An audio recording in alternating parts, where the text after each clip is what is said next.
Well, hey, friends. David Nuno here, TexAgs Rewind, brought to you by Yeti. Thanks so much for joining us. I'm just a happy guy. Baseball didn't go as planned this weekend. Softball did. Track and field had a big weekend. And we have Nick Savage, who always brings a little smile to our hearts. Nick, what happened on the show today? Well, we heard from OB, of course, kind of recapped the NFL draft, had 3 Aggies go. Everyone's waving, as always. Obviously, we had Coach Schloss. He came in studio, and Bama preview with Ryan Fowler, local sports talk guy in Tuscaloosa. He was good. We had Billy, of course, and these glasses. Thanks, Cade. Why are you wearing the glasses? Because I can, David. And a nanner, if you want it.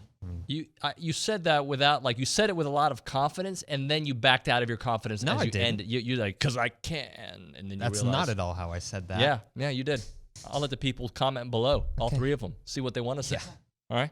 Yeah. Just watch the rewind. Not you, Nick. You've already watched it. You other people. But, like, I think A-Chain, 3rd rounder of the Dolphins, I'm okay with that.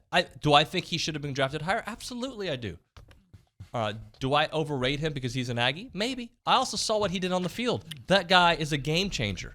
And he is going, I think, to a great situation.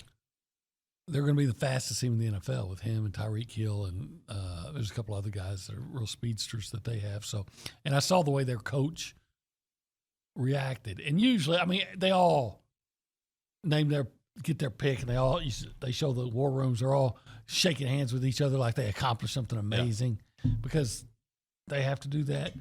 But the reaction I saw from the Miami head coach looked a little bit different. Like, we wanted this guy. We pulled the fast one on everybody. They got a first-round talent in the 3rd round. Yes. A guy that I had read that they were interested in maybe in the late 1st round, 2nd round. Like, that's the kind of conversation A-Chain was being discussed in. So I think they got themselves a steal. Jalen to the Colts.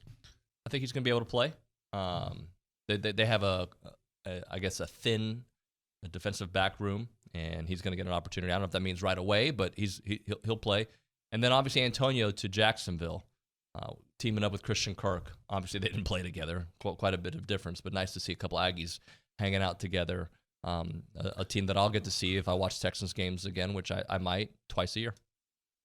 But see, Antonio, 5th round pick. Which a year ago we would have we would have never believed that. So what if somebody said, look, man, I wonder if Antonio could go back in time a few days or a couple of months, and somebody said, look, I'm going to tell you something. You're being looked at as a 5th round pick. Does he say, okay, I'm good with that? Or does he say, no, you know what? I'm going to come back and play another year. I'll get some NIL money, and I'm going to remind I'm going to work myself up. How's Nathan Detmer? I don't know. I mean, he's a little bursitis, I think. He got a shot for it, felt great, and then felt great after the 1st inning. And then, he threw a pitch 88 miles an hour, and he didn't have a pitch that's 88. It's either 91, 92 or better than that, or, his off-speed pitches are slower than 88. And I asked Nate what that was. And he's like, "That's a fastball." I said, "Well, we need to go check him." I don't think there's anything seriously wrong with him. It's his soreness is not in a scary spot like the front of the shoulder or the back of the shoulder or anything like that. But it's doctors and everybody just thinks it's a little inflammation. Do we need to sit him for a weekend and give him a chance to rehab it and get it right? We'll just kind of take it day by day and wait and see how he feels. When you were walking out of the ballpark on Sunday or Saturday, and obviously it didn't feel good to get swept, but to battle back the way that you did and really put yourself in a position to tie the game and go the head in the 8th and in the 9th inning after Jace's homer, you pull anything out of that in terms of going into this week? And because here's when I watched the game and you had the 8-run inning or the 5-run inning and the ball goes away, and then I don't know what happened. The camera cut to Max Coffer. He was clearly visibly upset with everything. And, like, to me, I've been a part of baseball teams where it can just boil over at times. And, like, okay, enough's enough kind of thing, and it's going to come out. And then from that point on, right, you guys were a different club. Yeah, there was actually some we don't have – the guys who are quote-unquote leaders on the team aren't the most verbal guys all the time, like Clonch was or Jacob Palish was with the pitching staff. But actually, Trevor Warner called that little meeting behind the mound, and he was pretty Yeah. forceful. I don't know what he said. I'm just watching it the way you were watching it. And then he did the same thing when we came in the dugout.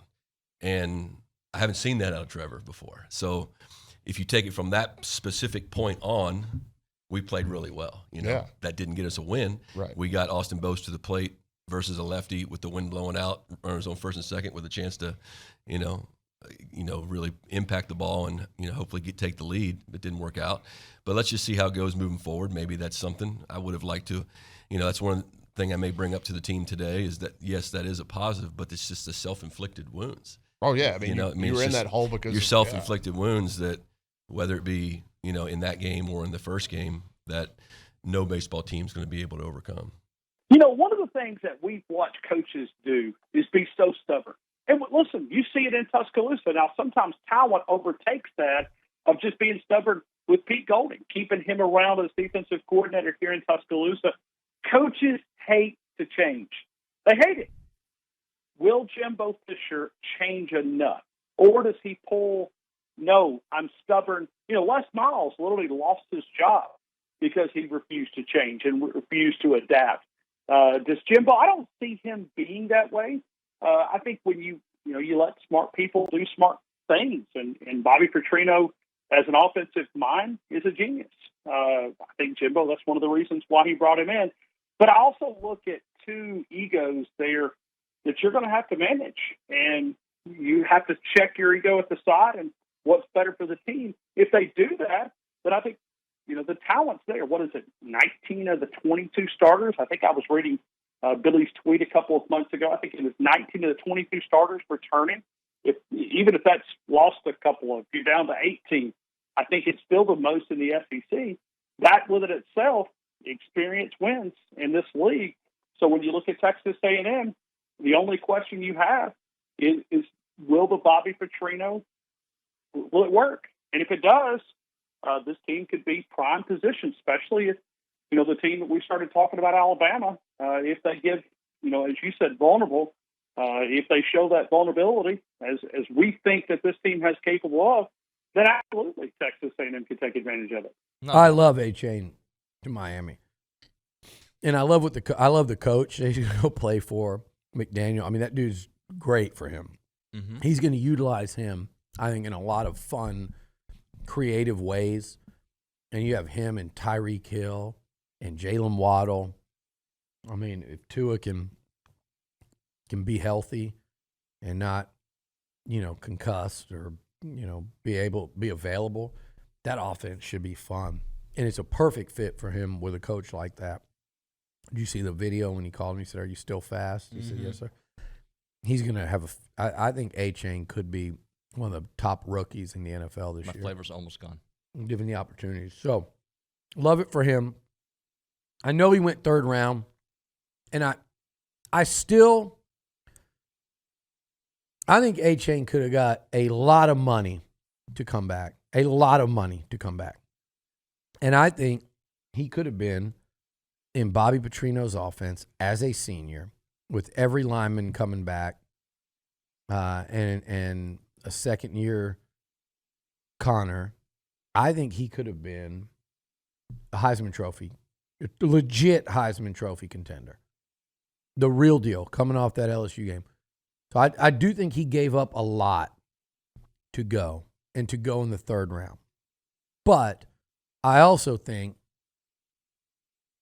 I don't know how much his NFL stock would have gone up. I think he would have gone second round because he was not going to get, he could have gained a few pounds, but he wasn't going to get bigger in terms of his stature. I think A-Chain was fine to leave. I would have loved to have seen what he could have done coming back. But he didn't go in the first round. He didn't go in the second round. He's projected, every scout I talked to said second or third. So he went where he's going to go. And luckily, he went to a good spot. I think he's going to thrive. I don't think he's going to look back and go, man, that extra year could have changed my life. All right, we're closing out with a fake smile. Nick, I was about to call you Bill. I don't know why. I'm about to get jumped, I think, but I am assuming you're asking me to like, comment, and subscribe. Do you not have and follow on Twitter? Why is there a candle situation developing there and a I don't know dog what's happening. and a family I picture? can barely see out of these, David Nuno. So could you wrap this up? No, I think I'm going to just let it keep going. All right. Just to embarrass you. Okay, well, Bye, guys. see ya.